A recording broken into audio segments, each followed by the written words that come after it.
Magandang umaga, narito ng ulo ng mga balita. Newly elected Mayor Alvin Adoptante ng Katayngan Masbate sinabi sa kanyang talumpati sa flag raising ceremony na tapos na ang politika, panahon na ng serbisyo publiko.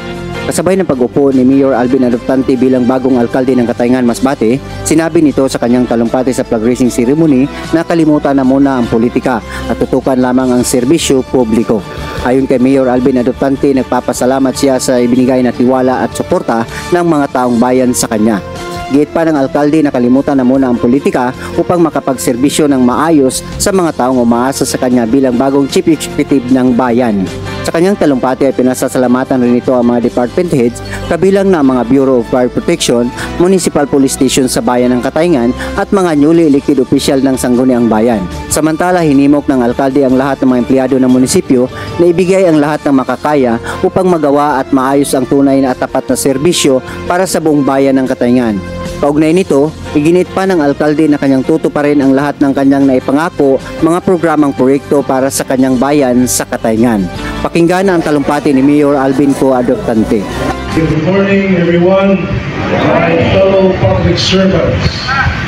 Damo-damo na salamat sa invitation and of course, si Ma'am DILG, si Ma'am Susa. Ma'am, thank you.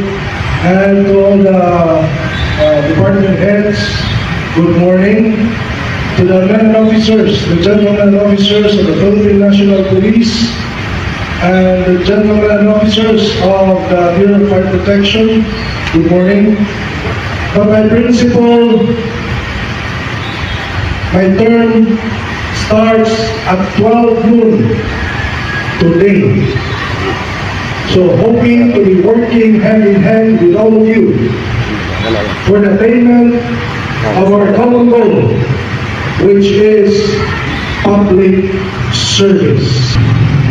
Magtrabaho kayo, kita tanan, because that's what we are here for, na magserbisyo sa katauhan sa lungsod sa Katayan. Napakinggan at nasaksihan ng mensahe ni Mayor Alvin Co. Adoptante dito sa bayan ng Katayngan ay inutusan nito ang kanyang mga empleyado na ayusin ang trabaho at tapat at hindi maging masungit sa mga taong bayan na umaasa at kailangan ng tutong serbisyo bilang isang pinuno at empleyado ng gobyerno. At ngayon ay siya na ang chief executive ng bayan, ay gagawin niya ang lahat para maisakatuparan ang kanyang mga ipangako na mga proyekto para sa mga Katayngano.